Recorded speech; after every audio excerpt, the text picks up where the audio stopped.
Mais pas d'inquiétude, comme nous l'a dit une de nos collègues en commission, on a de la compassion dans les victimes.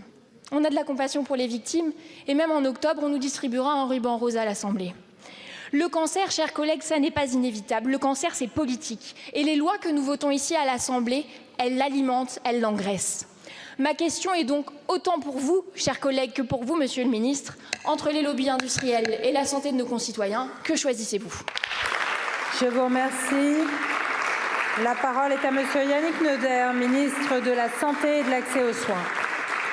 Madame la Présidente, Madame la députée Garin, Mesdames et Messieurs les députés, pour répondre très clairement à votre question, le médecin que je suis est naturellement en faveur de la santé des Françaises et je ne réponds à aucun intérêt de lobby.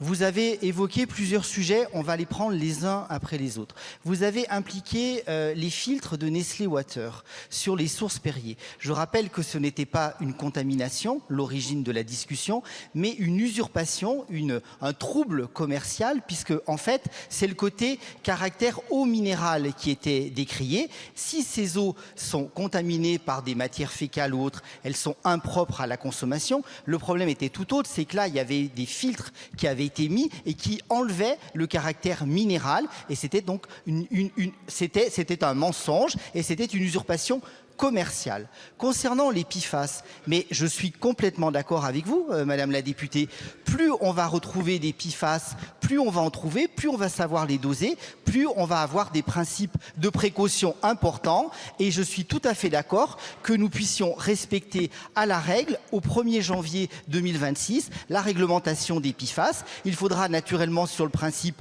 pollueur-payeur interdire ces émissions de PFAS et aider les collectivités locales qui sont en charge de la ressource de l'eau, de l'assainissement, en général les agglomérations, les collectivités locales, à pouvoir justement faire baisser ces taux pour rendre propre à la consommation ces eaux avec des filtres à charbon, des principes de dilution. Concernant la PPL du plomb, j'ai déjà répondu au Sénat et je vais répondre de la même façon. Il s'agit simplement de remettre la France au même niveau de précaution que les autres pays européens. Je finis, Madame